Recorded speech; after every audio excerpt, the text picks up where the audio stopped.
ആകാശവാണി.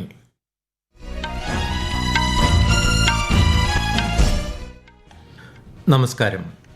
വാർത്തകൾ വായിക്കുന്നത് ഉദയൻ കിളിയന്നൂർ.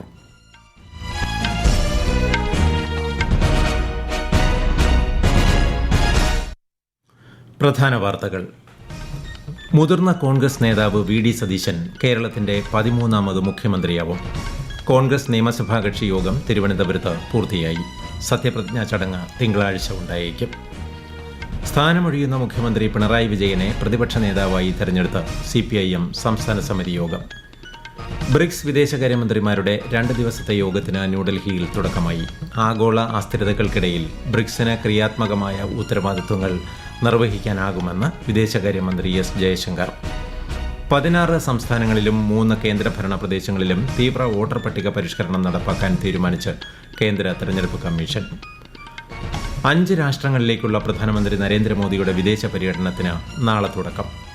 IPL ക്രിക്കറ്റിൽ ഇന്ന് പഞ്ചാബ് കിങ്സ് മുംബൈ ഇന്ത്യൻസ് പോരാട്ടം.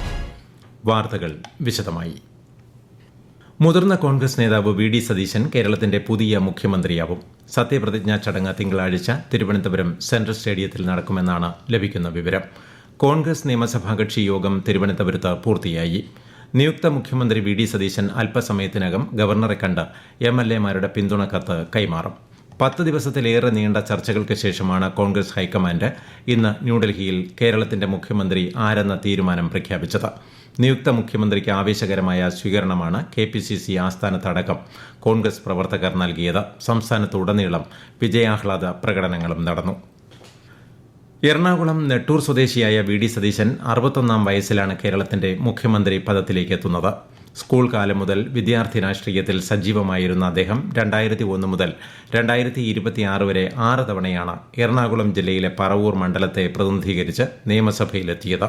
2021 മുതൽ 26 വരെയുള്ള കാലയളവിൽ അദ്ദേഹം പ്രതിപക്ഷ നേതാവായിരുന്നു. മന്ത്രിസ്ഥാനം ഒരു തവണ പോലും വഹിക്കാതെ നേരിട്ട് മുഖ്യമന്ത്രി പദവിയിലെത്തുന്ന നേതാവ് കൂടിയാണ് Shri V D Satheesan. KPCC vice president സ്ഥാനമടക്കം കോൺഗ്രസ് പാർട്ടിയുടെ പ്രധാന പദവികൾ അദ്ദേഹം പ്രവർത്തിച്ചിട്ടുണ്ട്. അഭിഭാഷകൻ കൂടിയായ അദ്ദേഹം മികച്ച വാഗ്മി എന്ന നിലയിലും ജനശ്രദ്ധ നേടിയിട്ടുണ്ട്. പുതിയ കേരളം സൃഷ്ടിച്ചെടുക്കാൻ കൂട്ടായ പ്രവർത്തനത്തിലൂടെയേ സാധിക്കൂ എന്ന് നിയുക്ത മുഖ്യമന്ത്രി വി ഡി സതീശൻ. പ്രതിപക്ഷത്തിന്റെ ഉൾപ്പെടെയുള്ള പൂർണ്ണ പിന്തുണ അഭ്യർത്ഥിക്കുന്നതായും അദ്ദേഹം തിരുവനന്തപുരത്ത് വാർത്താ സമ്മേളനത്തിൽ പറഞ്ഞു. ജനങ്ങൾ വലിയ ഉത്തരവാദിത്വമാണ് ഏൽപ്പിച്ചതെന്നും അവരോടുള്ള വാഗ്ദാനങ്ങൾ പാലിക്കുമെന്നും ശ്രീ സതീശൻ വ്യക്തമാക്കി. കേരളത്തിലെ എല്ലാ വിഭാഗം ജനങ്ങളുടെ പ്രതിപക്ഷത്തിന്റെ ഉൾപ്പെടെയുള്ള പൂർണ്ണമായ പിന്തുണ ഞാൻ അഭ്യർത്ഥിക്കുന്നു. നമ്മുടെ കേരളത്തെ നമുക്ക് രക്ഷിച്ചെടുക്കാൻ, പുതിയ കേരളത്തെ സൃഷ്ടിക്കാൻ എല്ലാവരും ചേർന്നുള്ള പ്രവർത്തനത്തിന് മാത്രമേ കഴിയുകയുള്ളൂ. നല്ല ഒരു ടീം ഉണ്ടാകണം. കേരളത്തെ രക്ഷിക്കാനുള്ള ആ ടീം ബിൽഡ് ചെയ്യുക എന്നുള്ള ഉത്തരവാദിത്വം കൂടി തീർച്ചയായും ഏറ്റെടുക്കും. ഹൃദയം നിറഞ്ഞ നന്ദി.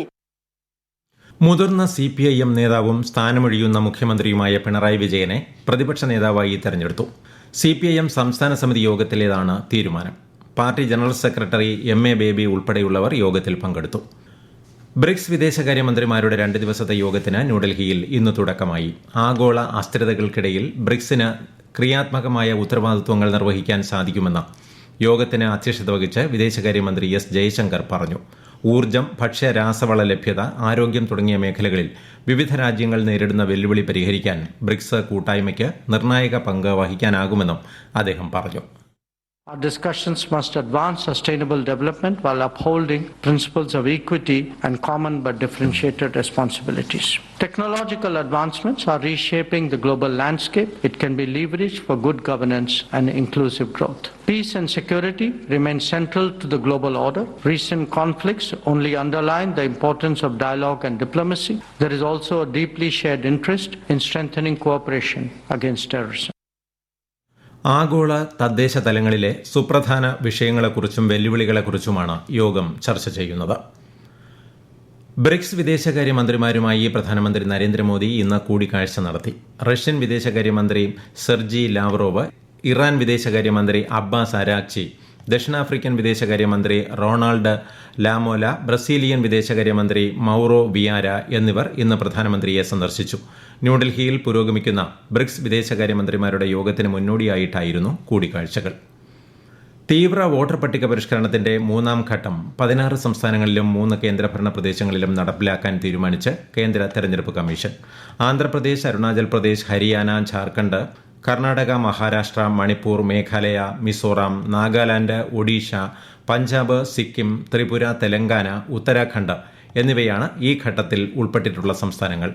ഡൽഹി, ചണ്ഡീഗഡ്, ദാദ്ര നഗർ ഹവേലി, ദാമൻ ദിയു എന്നീ കേന്ദ്രഭരണ പ്രദേശങ്ങളിലും SIR നടപ്പാക്കും.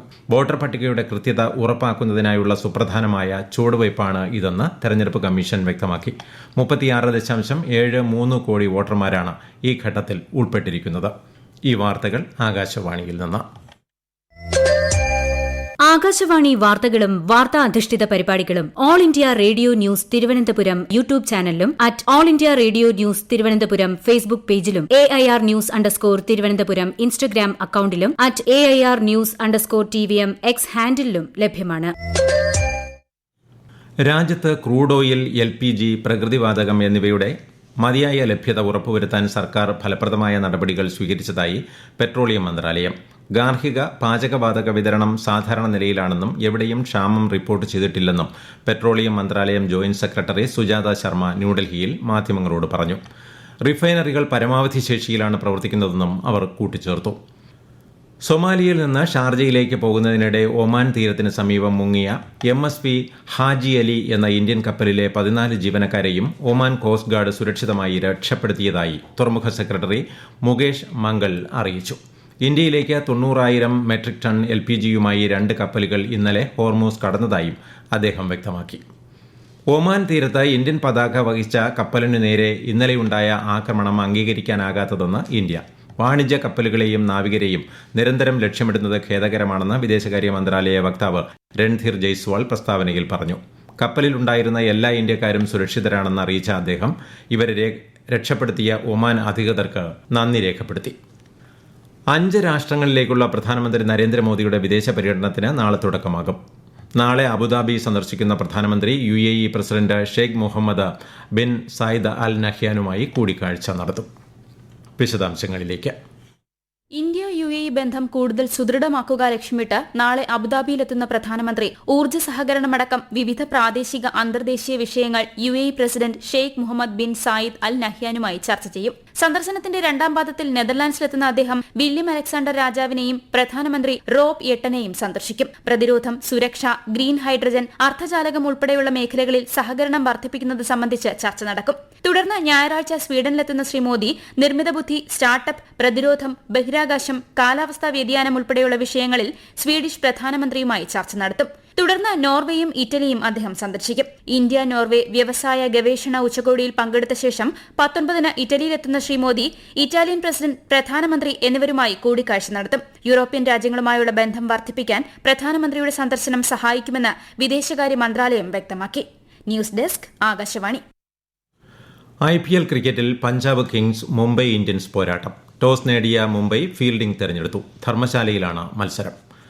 അമേരിക്കൻ പ്രസിഡന്റ് ഡൊണാൾഡ് ട്രംപും ചൈനീസ് പ്രസിഡന്റ് ഷീ ജിൻപിങ്ങും ബീജിംഗിൽ ഇന്ന് ചർച്ച നടത്തി. വ്യാപാരം, സാങ്കേതികവിദ്യ, പ്രാദേശിക സുരക്ഷ എന്നിവയിൽ നിലനിൽക്കുന്ന അസ്വാരസ്യങ്ങൾക്കിടയിലും സഹകരണത്തിന് ഊന്നൽ നൽകിക്കൊണ്ടായിരുന്നു കൂടിക്കാഴ്ച. ആഗോള ഊർജ്ജ ലഭ്യതയ്ക്കടക്കം തടസ്സം വരാതിരിക്കാൻ ഹോർമൂസ് കടലിടുക്ക് തുറന്നു തന്നെ ഇരിക്കണമെന്ന് ഇരുപക്ഷവും സമ്മതിച്ചതായി വൈറ്റ് ഹൌസ് അറിയിച്ചു. ഷീ ജിൻപിങ്ങുമായുള്ള കൂടിക്കാഴ്ച നല്ല രീതിയിലാണ് പൂർത്തിയായതെന്ന് ട്രംപ് പ്രതികരിച്ചു. ശനിയാഴ്ചയോടെ തെക്കൻ ബംഗാൾ ഉൾക്കടൽ, ആൻഡമാൻ നിക്കോബാർ ദ്വീപുകൾ എന്നിവിടങ്ങളിൽ കാലവർഷം എത്താൻ സാധ്യതയെന്ന് കേന്ദ്ര കാലാവസ്ഥാ വകുപ്പ്. ബംഗാൾ ഉൾക്കടലിലെ ന്യൂനമർദ്ദത്തിന്റെ സ്വാധീനത്തിൽ സംസ്ഥാനത്ത് വിവിധയിടങ്ങളിൽ തിങ്കളാഴ്ച ഇടിമിന്നലോടുകൂടിയ മഴയ്ക്കും ശക്തമായ കാറ്റിനും സാധ്യതയുണ്ട്. തിരുവനന്തപുരം, കൊല്ലം, തൃശൂർ, പാലക്കാട് ഒഴികെയുള്ള 10 ജില്ലകളിൽ മഞ്ഞ ജാഗ്രതയാണ്. പ്രധാന വാർത്തകൾ വീണ്ടും. മുതിർന്ന കോൺഗ്രസ് നേതാവ് VD സതീശൻ കേരളത്തിന്റെ 13ാമത് മുഖ്യമന്ത്രിയാവും. കോൺഗ്രസ് നിയമസഭാ കക്ഷി യോഗം തിരുവനന്തപുരത്ത് പൂർത്തിയായി. സത്യപ്രതിജ്ഞാ ചടങ്ങ് തിങ്കളാഴ്ച ഉണ്ടായേക്കും. സ്ഥാനമൊഴിയുന്ന മുഖ്യമന്ത്രി പിണറായി വിജയനെ പ്രതിപക്ഷ നേതാവായി തെരഞ്ഞെടുത്ത് CPIM സംസ്ഥാന സമിതി യോഗം. ബ്രിക്സ് വിദേശകാര്യമന്ത്രിമാരുടെ 2 ദിവസത്തെ യോഗത്തിന് ന്യൂഡൽഹിയിൽ തുടക്കമായി. ആഗോള അസ്ഥിരതകൾക്കിടയിൽ ബ്രിക്സിന് ക്രിയാത്മകമായ ഉത്തരവാദിത്വങ്ങൾ നിർവഹിക്കാനാകുമെന്ന് വിദേശകാര്യമന്ത്രി S. ജയശങ്കർ. 16 സംസ്ഥാനങ്ങളിലും 3 കേന്ദ്രഭരണ പ്രദേശങ്ങളിലും തീവ്ര വോട്ടർ പട്ടിക പരിഷ്കരണം നടപ്പാക്കാൻ തീരുമാനിച്ച കേന്ദ്ര തെരഞ്ഞെടുപ്പ് കമ്മീഷൻ 5 രാഷ്ട്രങ്ങളിലേക്കുള്ള പ്രധാനമന്ത്രി നരേന്ദ്രമോദിയുടെ വിദേശ പര്യടനത്തിന് നാളെ തുടക്കം. IPL ക്രിക്കറ്റിൽ ഇന്ന് പഞ്ചാബ് കിങ്സ് മുംബൈ ഇന്ത്യൻസ് പോരാട്ടം. വാർത്തകൾ കഴിഞ്ഞു. അടുത്ത വാർത്താ പ്രക്ഷേപണം രാത്രി 8:35.